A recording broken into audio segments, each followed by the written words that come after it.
All right, welcome back to Open Bible, Open Life. You may or may not know this. We have a residency program, and we talk about it being a season of development for a lifetime of ministry. And you're going to get to meet two people who are just finishing up our 2-year residency. Welcome to the podcast, Kobe and Carlie. How are you guys doing? Doing great. Now, this is your first time on the podcast, Yes. and I want you to be honest. You didn't know I was going to ask this, and you're not going to hurt my feelings. Do you guys ever listen to the podcast? I do. Do you listen? I haven't listened to all of them. Yeah, I've listened to occasionally you listen to them. Yes, Carlie, I do. so you're not I do occasionally listen to them. it. Okay. Yeah. I listen. Yeah. So, we're still trying to figure out exactly who is listening. And we know for the most part, it's a lot of our, of course, it's going to be our staff. It's going to be our members of our church who want to go deeper. And guys, the reason we have you on today is because you guys went through, have almost completed our residency program. Yeah. Before we get into all that, let's hear your background. For in other words, how did you, because both of you, correct me if I'm wrong, were in our church before you were in our residency. Yep. So ladies first. Okay. Carlie, how did you get to Two Cities? Yeah, I grew up in Clemens, so outskirt of Winston. Yep. And grew up in a Baptist church there. Went to school at UNC Charlotte. And then when I moved home back to Clemens, my now husband, Jacob, he was attending here already. And so was looking for younger crowd. So started going to Two Cities. I guess it's been 5 years now, which is crazy. 5 years. Yeah. So you were with us at Northwest Boulevard, but not quite Not with us at Goler. Goler. Yeah. Okay. So been here 5 years. Okay, we'll come back to you. Yeah. Kobe One Kenobi, as I like to call you. All right, tell us your story. Yeah, so I'm actually from Louisville, Kentucky. Yes. And I was born in Louisville. I grew up in a small town called Taylorsville, just a little bit outside of Louisville. How close is this to Southern Seminary? So where I grew up is about 30 minutes away from Southern Seminary. And so I actually came to North Carolina to go to film school. So I was really interested in movies. So I came to University of North Carolina School of the Arts to do school there. Okay. And then towards the end, it's a big, long story, but I came to Christ at college. And then towards the end, I started coming to church. And I found Two Cities just on Google, just did a Google search and found Two Cities.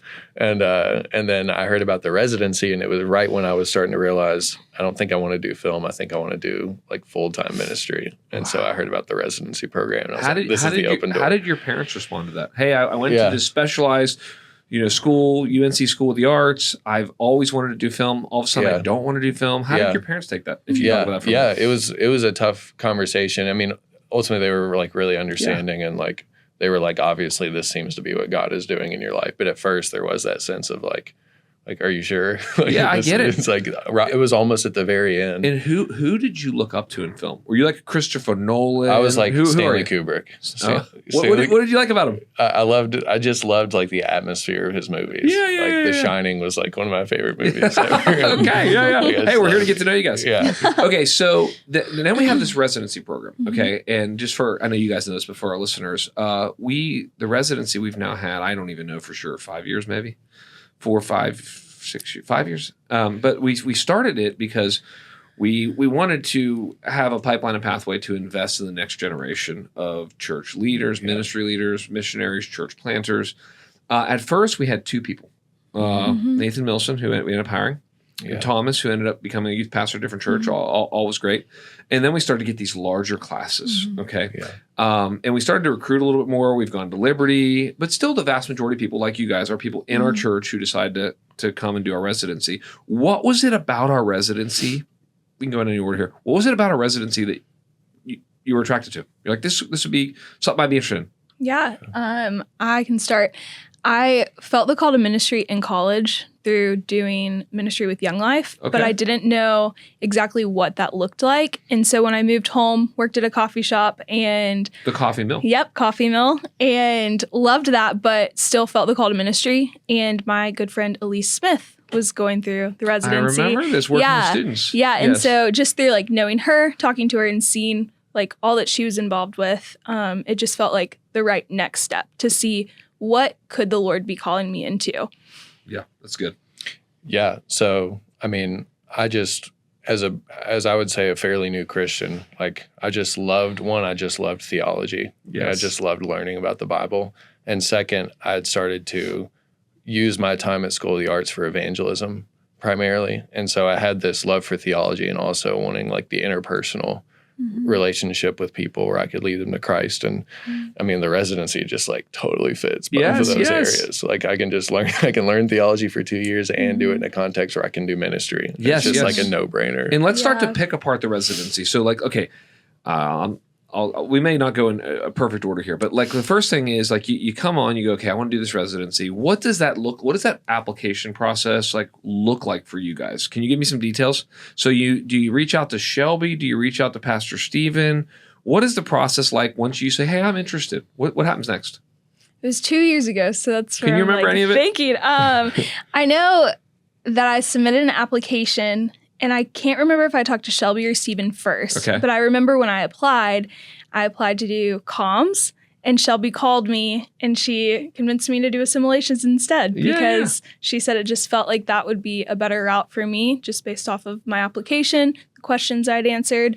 And I remember coming to the old offices, meeting with Steven, and then even coming again to meet with Matt Sullivan because at the time he was over assimilations, first impressions.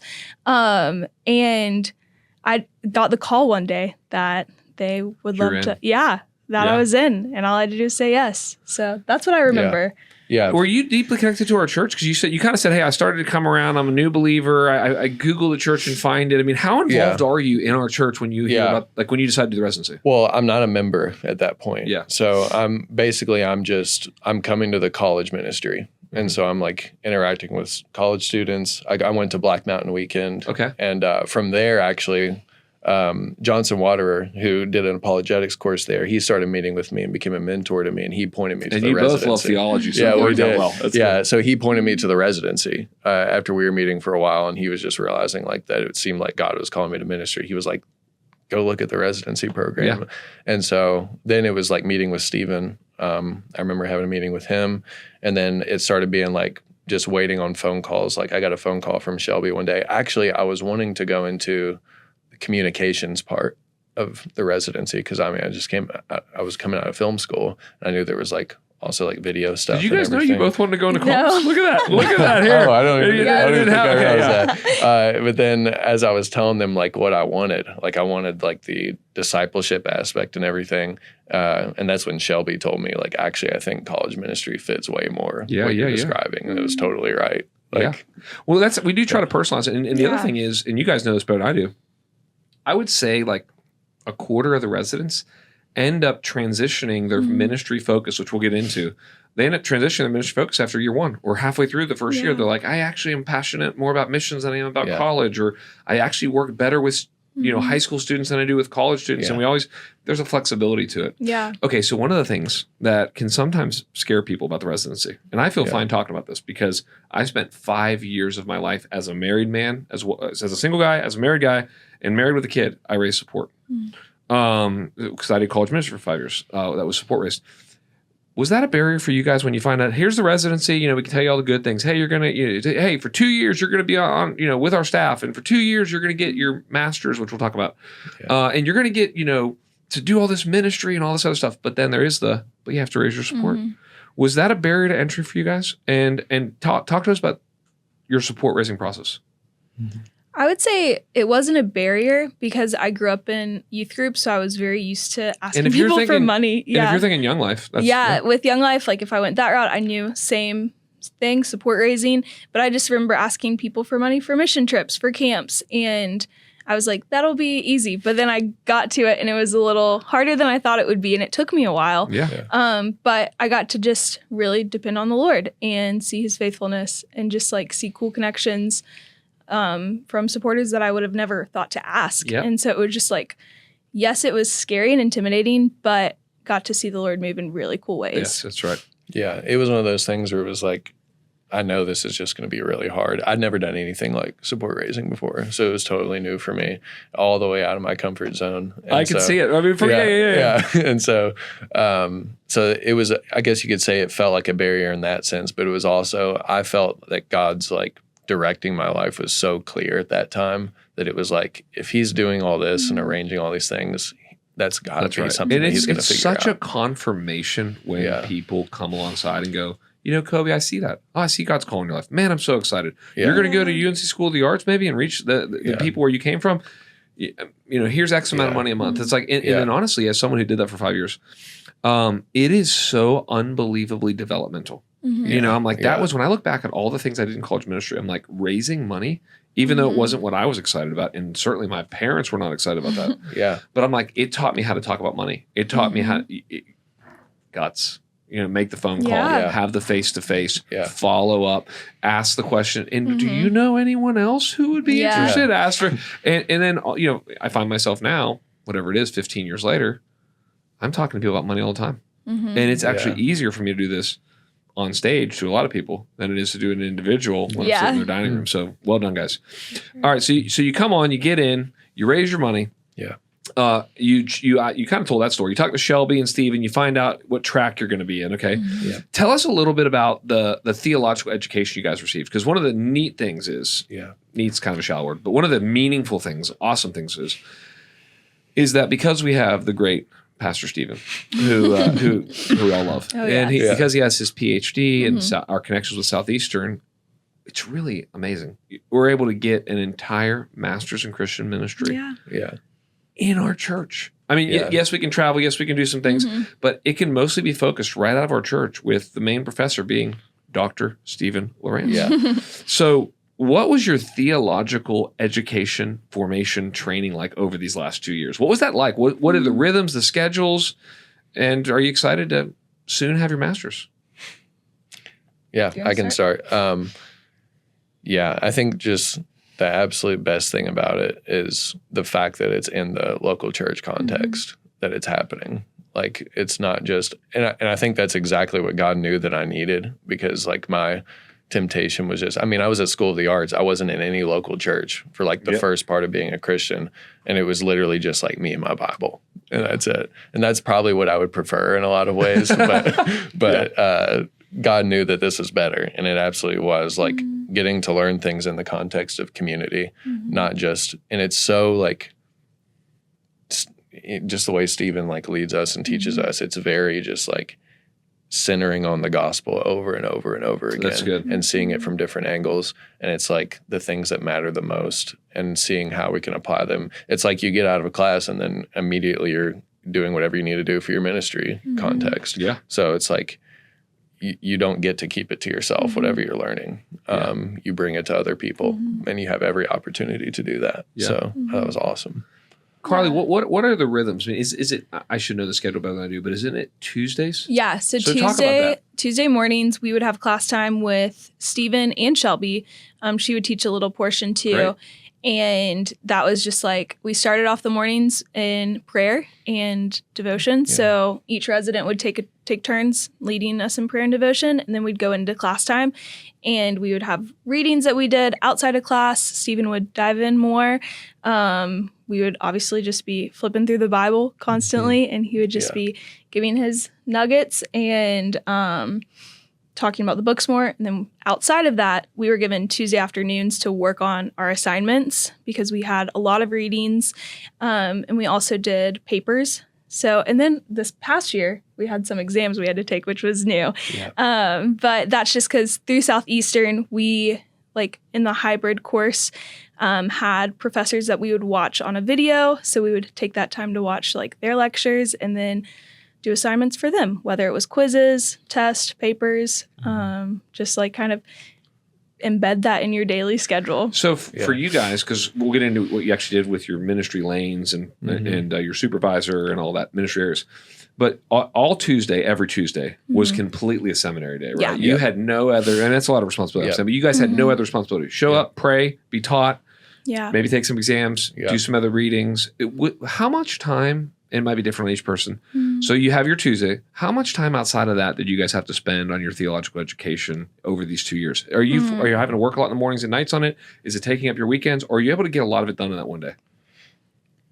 I think everyone was different because obviously you're given the freedom to go and do your schoolwork during that time, and different seasons too. Like prepping for our final, that's going to take a little bit longer than just writing a normal 3 to 5 page paper. And so I feel like I would spend a lot of my weekends, like Fridays off. that's when I would work on seminary. Yep. And then like evenings, just not worry about it and just push it off until the weekend or maybe even Sundays in between services. But I can't tell you like a certain amount of time because I really don't know. Yeah, I feel like I definitely did a lot of seminary stuff outside of Tuesday throughout the week. But the good thing about Tuesday is like by the end of Tuesday, you know exactly what you need to do for the week. So there's no question. You have till next Tuesday to probably get it all done. Yeah, right? Okay. yeah. Or in some of the assignments are even beyond that. So we're getting a lot of our assignments in advance. They're talking to us about what we need to be doing beyond just that week. That's great. So it's just really helpful to have that grounded place on Tuesday to know exactly what you're going to be doing. And a part of Tuesday is outside of class time, you get a segment of time to just on your own do seminary work and reading. I would say the biggest thing that takes a lot of time outside of Tuesday is just reading. Yeah. There's just so much reading in seminary. And it's It awesome though, but it is a lot of reading. Yeah. You know what we didn't talk about? We need to, and then we'll get into your specific ministry areas, what you learned and what you experienced. We need to talk about just the community of the residents because what's neat, like I said, it started out with 2 guys and it grew to starting to have classes. We've had classes as small as 6 or 7, as large as I think you guys 10 or 12 or whatever it is. How many are in your class? There's in our class, in your there's second year. six. Yeah. Six in yours, okay. But I think the year after you use a lot. I can't remember. It kind of goes big and then medium. So, okay. When I get to meet all the residents the first week or two, like there is such an energy. And kudos to Stephen and to Shelby and to anyone else who helps with that. But like talk about, it's probably a little overwhelming. Like you were in our church, but now you're a resident, and we don't treat the residents exactly like our staff because there's a difference. But at the same time, you're in our all staff meetings, you're in our offices, you're on a similar schedule.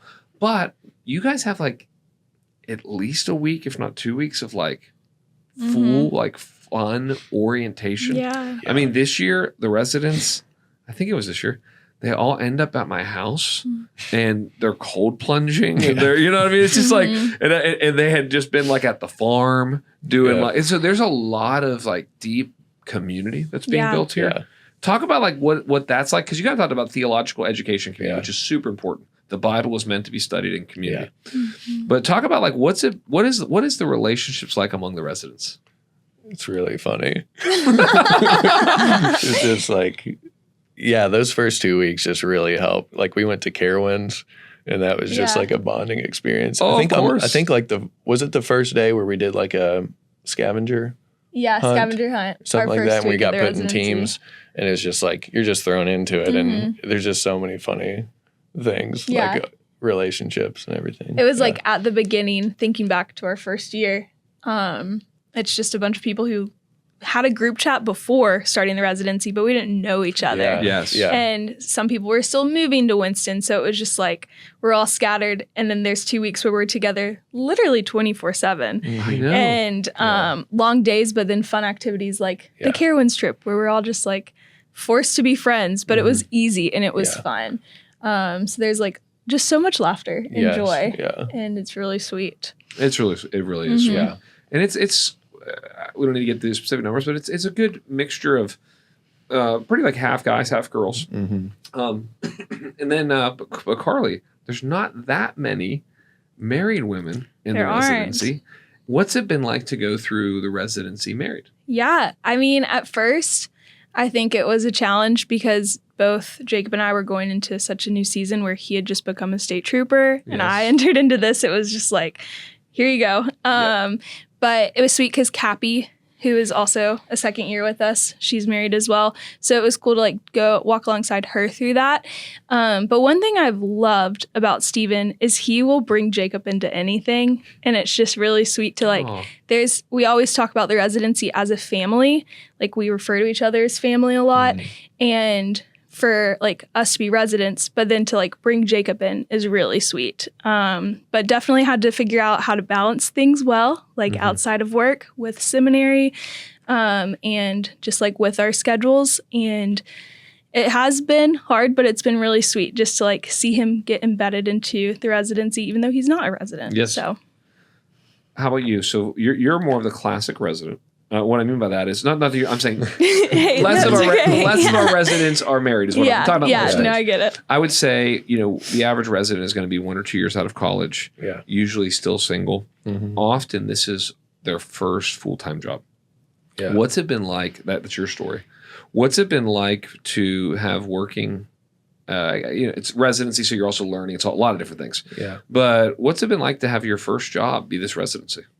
Yeah. I mean, the good thing is it's aligned with like what I want, so it really has felt like, not even, it's like it's like just the paradox of like, it's hard work, but it's not because you love it. You love it. You love the people you're doing it with. Yeah. And so it's been awesome. And like being able to just have one thing that I know I'm devoting all my focus to for 2 years has been really great. Well, let's get into the areas that you guys actually were ministering in, learning from. You guys end up coming alongside our full-time staff. Mm-hmm. I hope I'm not wrong in the language I'm using here. And really kind of you come alongside them to serve in that ministry area. They both, we always tell our staff, you're not just there to take away all their needs. Mm-hmm. You're there to do some of that, but also you're there to be deeply developed in an area of ministry. Mm-hmm. You chose college with the help of talking to Shelby and Stephen, and you ended up in assimilation. Mm-hmm. We can just jump back and forth, but like talk to us about assimilation. So what does assimilation mean? What do we do with assimilation? Yeah. I mean, people might think about our weekender, but talk about what you did and what you've learned over the last 2 years. So I did not know what assimilations was when I started, and a lot of people still don't know what it is. But basically, when you come to Two Cities, the weekender is your first step to get connected within the church. And then after the weekender, our team swoops in, and we help with the what's next. And so our primary focus is membership. So whoever's interested in church membership, we intentionally walk alongside them through that process, just helping get them connected. But even for those who aren't interested in membership, we help them get involved in a community group, a serving team. We have baptism also. Whoever's interested in baptism, someone on our team. We help with that. So Austin and his team, Austin Rashisons, they basically, from the first time somebody comes to our church till they decide to go to the weekender, in fact, till they're done with the weekender. They're kind of the responsibility of that team. Mm-hmm. As soon as they've given us paperwork and said, I want a next step, your team swoops in. Exactly. What's interesting is, I don't know if you remember this. I think you were on staff at this point. But when we were in our old building and we were in our old staff offices, and when we had our Saturday night service, all those things, I used to always go to the office on Saturday afternoons because I'd pray and walk through my sermon before the 5 o'clock Saturday night service. Well, every time there was a weekender, I'd still get there at like 2 in the afternoon and 3 in the afternoon, whatever it was. And your team would still be there. Yeah. You guys would be there because our weekenders are massive. They are. They're even bigger now that we're in this building. But, we're having 100 to 200 people. It's over 100 every time. It's crazy. Basically. Yeah. The one that we had in July, 175 people. Mm-hmm. I mean, it's just, and that's a lot of people to follow up with. So, So what are some lessons that you learned? I think just learning how to manage my time well and be intentional at the same time, because it is a lot of people. And one thing that we do is our intentional reach out is through a phone call for people who are interested in membership, and it's very tempting to just look at them as numbers and as people who just need to like get involved, but to be intentional with every weekender bio we read and everyone's story, because that's a story that God has written. That's right. And the Lord has brought them to Two Cities for a reason. And so I've just learned how to do that and navigate that, because it's not easy, and I'm still like not perfect at it. And I find myself falling into the numbers and that they're just a piece of paper, but they are individuals that God has written their story and uniquely brought them here to be a part of this local church. And so just learn to really value that and be intentional with it. Mm-hmm. And you probably, of all of our residents, I would say you probably have the job where you're going to be meeting the most people in our church. I'm thinking like whether, or at least be aware of what's, I should say it that way. Like it with you and Bree and that whole team. Because I remember when Carrie, you know this, but Carrie Wilson, formerly Carrie Strickland, when she first came on, we were way, way smaller, and she did comms and assimilation. And there was a moment where she had, it's so much, but we were a lot smaller, but she had decided which one am I going to go forward with, and she went forward with comms. But I remember at one point she said, I miss like I just felt so connected to the church when you're on the assimilation team, because you're reading the baptism stories, you're reading about people's sufferings, you're reading about their kids coming to Christ, you're having the phone call and you find out that they just moved here from Tulsa. Yeah. You know, I mean, all of that. So that's a really neat part of your We have a front row seat to what the Lord is doing within our body, which is just so cool. Because I just say, when someone hears assimilation, they go, okay, that doesn't really sound like, at first, when they hear the word, it doesn't sound like a lot of ministry. It's like, it's actually an enormous amount of ministry to people. So you thought you were going to do comms, decided when talking to the team to do college. Tell us, and then you end up going back to the same school you went to? Do you spend majority talk about that? So when I came around to the church, even before the residency, I was in the college ministry, like attending. Yes. And so we have the Winston group and the Wake group. So the Wake Forest group is basically everyone who goes to Wake Forest, and then the Winston group is everybody else, no matter what college you go to or anything. And so I had developed friendships in that group. I've been given opportunity to lead that group at times. And so the transition into being kind of like the leader of the Winston group was pretty smooth and seamless. And so we didn't immediately, or I didn't immediately go to School of the Arts to do ministry, because we're still like trying to get like a presence of students from School of the Arts to be in our ministry. It is. It's super really dark. There's like very few Christians there. And we feel the same about Salem College. You know, Salem College is so beautiful. I'm not speaking negative about these places. I mean, my daughter had swim practice there. They've got this old pool, and it's really cool. This is years ago. And I would walk around that campus at night, and I'm like, man, this is an amazing place. But we know almost nobody who goes here. Yeah. That is a strong Christian in our church, at least. I mean, I'm not saying there's not strong Christians there, but there's very few people that we know in these schools. Yeah, and there was a time, maybe about a year into the residency, where I went to School of the Arts and started a Bible group, and it was just a few people, and it was tough. You know, we had even just getting people's schedules figured out. I was going to say, you got theater and production, and it's just and it ended up kind of fizzing out. And so we still need like a huge presence. That's something you pray for. Yeah, absolutely. So my thing was I was mainly developing discipleship relationships with the Winston group people, and most of them don't even go to school. They have jobs. They're more college people. Yep. Or maybe you might in the summer. Let me just help our audience understand this. So you're going to have some college age people that maybe aren't in college, but you're still discipling them. Yep. Then you may have some community college people. Yep. And then you have a whole other group that's here 3, 4, 5 months a year, probably 3 or 4 months a year. And these are college students who are back with their families for the summer. Yeah. And you have an opportunity to invest in them as well, correct? Yep. Okay. Yep. For sure.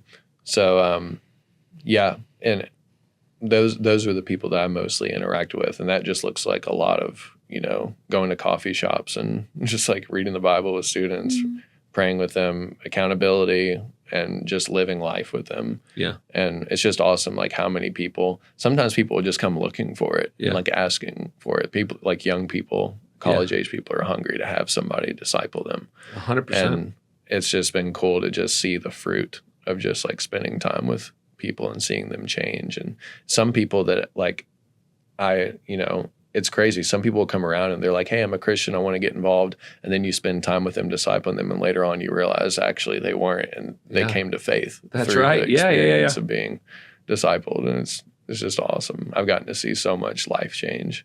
Yeah. I love it. What, for you guys, what lessons, if you could think of, it could be through your ministry area, it could be through the relationships you've had here. Like, what are some of, I'm guessing if I would be you guys, I'd be like pretty reflective this time as it's heading out, in the next few weeks, as your 2-year journey's done with us, and we're grateful to have you. We'll miss you guys. We'll talk about what's next and all that. We'll miss the role that you played in our residency. What are some big takeaways, big lessons, big principles you learned while in the residency? Whether it's from Stephen or your supervisor or Shelby, or for the first, I guess for both of you, it's the first time you worked full-time on a staff. I can start. Yeah, so many things. Like, I feel like just how to function in a community and just like, not just think about myself, but like be a part of a larger body has been amazing and really challenging. And also I would say that whenever I started the residency, I was very like, it's just this big opportunity. Things are really exciting and it's awesome. And I remember saying to myself, if I don't get to do this opportunity, I would rather die than not get to do this opportunity. I was just so like extreme and intense about it. You were a new believer. Yeah, you wanted to get in the ministry. Just, like, I get it. Yeah. Passionate. And I would say over time, I realized like I really started to enjoy the residency whenever I started to see it as just an opportunity to be a Christian with new levels of influence. Yeah. So it's just like being a Christian is like the most important thing. Yeah, yeah. And when you put that first, it's like the weight releases and it's like you just are where you are. Yeah. And it's awesome. And I think, and I want to go to your answers, and if you've got more, we'll come back to you. But I think what's neat, and I want to say this in a humble way, hopefully you guys will receive it humbly and our audience will. I think what's neat is a lot of people who do our residency were already in our church. Yeah. Which means they absolutely loved our church. Mm-hmm. Yeah. And then they get to work for our church or work with the residents. I know there's a little bifurcation there, but they join our staff team, and on a lot of things they're here all the time. You know, they're in the building every day. Yeah. You know, they're spending time with the pastors and Donovan, and anyway, and just they're getting the, you know, one of the things you do when you're on our staff or residency is like, you know, things nobody else knows is about to happen. And we're going to not share this until the heights, but you guys know it. Yeah. Anyway, all that fun stuff. And I think what I was trying to say is I think what's really special is for the residency, yes, there's theological education. Yes, there's community. Yes, there's ministry experience. All three of those are really important. What I found is it's a great first job for people who want to be in ministry because a lot of people end up having their first job in ministry at a church, and I'm not dogging any church, but they have to usually go to a church that they don't really want to work for. Yeah. I see this again and again and again. A guy wants to get into students, but there's no residency anywhere. So what does he do? He goes out to this church in the middle of nowhere where he works part-time for a youth ministry of 5 people. I'm not making fun of this, but where he doesn't really even agree with the philosophy of ministry, where his family isn't, his wife doesn't enjoy that he works there because she's not flourishing there. And I think what's really neat about, that's a long way to say, I think what's neat about our residency is a lot of people who love our church but feel called into ministry get to be a part of our church in a really special way. Yeah. Most of our residents don't end up working for our church full time, but you get a unique season. I'm always grateful. I always say residents, I think you guys heard me say this before, residents are to our staff what college students are to our church. They bring energy, they bring youthfulness, they bring chaos. I mean that with love, guys. Yeah. So anyway, okay, talk about some lessons you've learned, or a lesson you've learned. I think, like Kobe said, there's just so many things within the past 2 years, but I feel like Two Cities staff does a good job of prioritizing the plumb line. We're Christians first and staff second. Yes. And really learning that through the past 2 years and holding on to that. Because I can think back to the times where I might have put myself as a staff member first or resident first, and how I would be super stressed and anxious. And it's just crazy to think back and like pinpoint, oh, that's the reason why. Yep. It's because I wasn't really doing it with the Lord. And it can be tempting working for a church to just like assume like things are great. Me and Jesus are great. And just learning to like really prioritize that. And in the midst of all the church things, the events, all of it, to just be intentional about my time with the Lord outside of seminary, outside of church. So great. Any other lessons from either of you that you'd say, hey, this was a big takeaway from my last 2 years? I know I didn't tell you the question ahead of time. I'm just putting you on the spot here. I just didn't know if there's any other big takeaways before we're on. Well, I just like echoing that a little bit, where it's just like, you know, it's easy in a new season of life when you get this great opportunity to be like, to want everything to go absolutely the way you want it to and to be absolutely perfect. But the real peace comes when you realize like, this is just a mercy of God that you have, and just use it as an opportunity to do what you're already doing as a Christian while you're there. So what would you guys say? So say there's somebody listening to this, watching this, and they feel called to full-time ministry, but maybe they're young, they've never been in full-time ministry, they're going to graduate college, or they're a year or two out of college. Why would someone, we talked about it a lot, but if you had to sum it up, why should someone do the residency at Two Cities? I think it's the best way to really figure out what the Lord is calling you to exactly. From me being in a place where I knew there was a call to ministry, just didn't know what it looked like. Yep. And it's so nice to get to just work for the church and then at the same time be going through seminary. Like that is what's super unique about our program, is that you're actually like we talked about earlier, you're sitting in class on Tuesday mornings, and they even give us assignments that have to do with your ministry area. So it's like you're taking what you're learning and you're putting it with what you are doing as a job, where if you just go to seminary, you're just taking in all of this information. So it's really applicable, which I think is super helpful with just trying to figure it out. Yep. I think the mixture, like you're saying, of theology, local church, community, and just, again, I got to brag on our staff. I mean, just incredible staff. Yeah. Whether it's, Spencer and his team with the college, if it's Bree and her team with assimilation, if it's Stephen and Shelby over the whole, that's the neat thing we didn't even get into, but there's a whole shepherding component that at least is how we view it as pastors. There's a shepherding component where it's like, man, you guys have Stephen and Shelby who care. We all care about you, but they care about you. They recruited you, they assessed you, and they just love you and they know you. And then you have your supervisors. You've got your day in, day out. I work for this person. I'm in their ministry area. I'm serving under them, but alongside them. And I think that combination, and then you have the right combination of do and development. And this is not just like you're a grunt worker for 2 years, put your head down. But it's also not like, hey, this is going to be the easiest 2 years. Just find a comfortable chair and here's a bunch of books. It's just, I think it's that theological meets church meets practical ministry experience. Because then you get out there. I mean, this is like when I was at Duke, for example. I remember doing ministry, and I meet a lot of Jewish kids at Duke. And like a lot. And there's a big Jewish population from the left coast. There's a big Jewish population from New York City. And I start ministering to all these Jewish kids. This didn't happen at UNCG. This didn't happen on. And it drove me to my knees in prayer because I was like, I don't know how to reach Jewish people. And it led me to do a bunch of research on what is Judaism, what is a modern Reformed Jew. I started researching Jews for Jesus. And that's just a small picture of like, I think that's how education and ministry are supposed to work. We're supposed to be out there doing the hard work, struggling at UNC School of the Arts, or are going, this is a really, I'm making something up here, but this is a really weird divorce and remarriage story in the, what is my theology? You're reading a weekend and thinking, this is the weird divorce and remarriage story. I don't know they have 2 last names, but they're living together.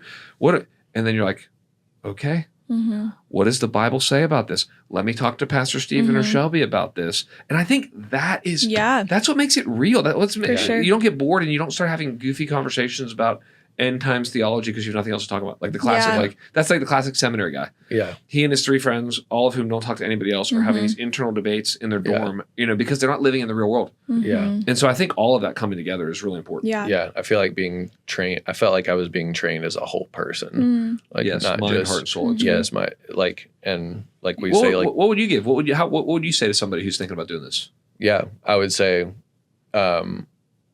it's the aspect of it where you're getting all the different components, not just pieces of them. Like you could go to just a seminary and do seminary, like away from the immediate context of the local church. And I'm sure you would learn a lot, but like, Jesus says, love God with all our heart, soul, mind, and strength. And as much as you can bring those things together, like I think the residency does that. And so you just have the assurance that like, you're not able, it's very hard to become that way where you just drift off into a place by yourself.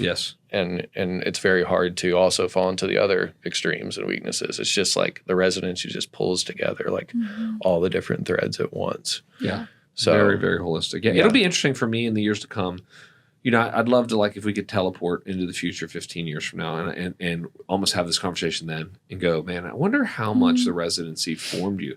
Because I'll say, as somebody who worked for Campus Outreach for 5 years, it was so formative that, like, if there's like, I mean, I'm a Mercer.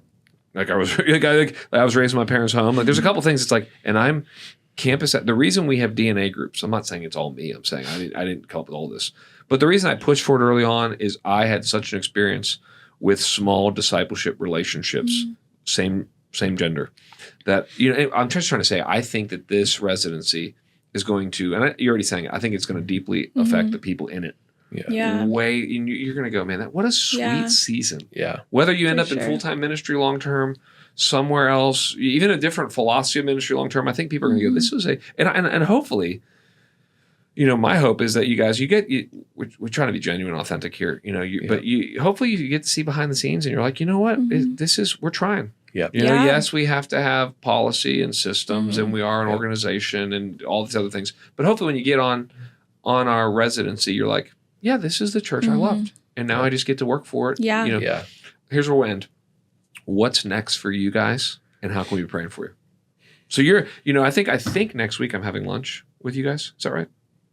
I thought with maybe not. I don't know. Maybe it's It's on the Google calendar. I had on my calendar lunch. Anyway, I thought it was, eventually I will. But the graduating residents, okay? You guys are all about to head all different places. Some of you are coming on staff. Some of you are staying in our church, but not going on staff. Some of you are transitioning to other churches to serve there. So I'd love to hear we don't need to go through each person, just you two. What are you doing after the residency? How did the residency prepare for that? How can we pray for you? You want to start? Yeah, I don't think you know this, but I'm going full time here at Two Cities. Yep. Just continuing to do assimilations. I'm going to be the assimilations coordinator. Yes. So very excited about that. Yeah, super excited. I think a way that people can be praying is I'm also expecting a little boy this September, and so you've got a lot of transition at once. Yeah, navigating. Because you'll come on our staff August. Yep. And have the baby September. Yep. Okay. So we've got almost 2 months in between. So just navigating that will be interesting, but it'll be good. We feel like the Lord has called me to step into this role. So feel good about it. Great. I'm excited. And obviously that's helped to prepare you because you'll be actually stepping in not just to our staff, but remaining in the same area of ministry that you've been in. Yeah. Kobe won Kenobi. Yeah. So I'm going to be working at King's Cross Church, which is our church plant. Yep, church plant where we sent 93 people in Davie County. Yeah. You've already been close with Johnson. Tell us what you're going to be doing there and how this helped you prepare. Yeah. So what I'm going to be doing there is my official title is Director of Ministries.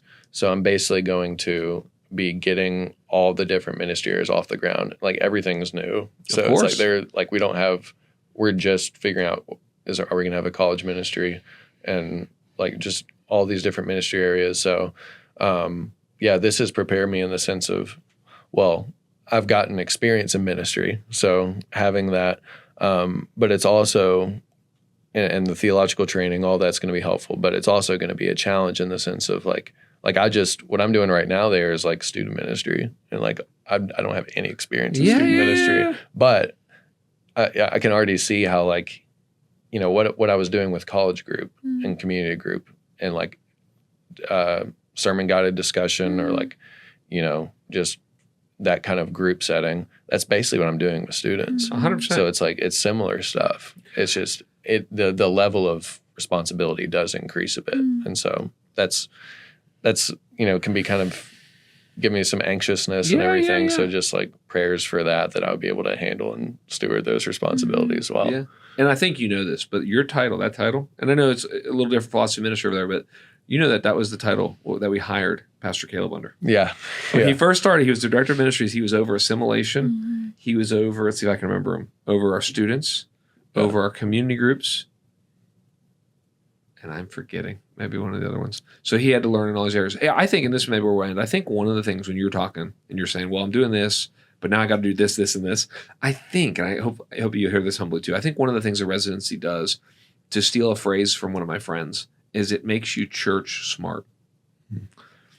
Because there's just something about, it just gives you, doing a residency for 2 years, being around Pastor Dave, Pastor Caleb, just all the staff, the directors, the pastors, we try to be pretty open about what's going on. We try to let people know our thought processes. We have to sometimes share bad news. Sometimes we share good news. But I think you're on our staff for 2 years and you go, doesn't even matter what size it is. I kind of know how the church works. Yeah. I know what real ministry is. I know what it's like to have someone, hold on, that person is not going to be as committed as they say. You kind of feel, or I know what it's like to walk through a hard season where somebody grievously sinned. I've done it. Yeah. And you're like, man, I didn't want to experience all these things necessarily, some of them, but you can hopefully leave and be church smart. So guys, thank you. In the midst of finishing your residency, finishing up how does this work? Will you guys be given will you go walk at Southeastern? Not at Southeastern. Yeah. No, you'll have your own. Sorry, we have our own. No, downstairs. Oh yeah, that's right. There's yeah. Sorry, I couldn't remember. I've been doing Yeah. it. There's a special ceremony coming up very soon. So thank you guys. God bless you with the future, and we'll be praying for you over those specific prayer requests. Thank you. If you are listening or watching online and you're interested in our residency, you need to just go to our website, do a little bit more research, and I would encourage you to prayerfully consider: do you need a season of development for a lifetime of ministry? Basically, the way I view it is our residency is one of the most important things we do, and it's one of the main ways we invest in the church leaders of tomorrow today. See you next week on Open Bible, Open Life.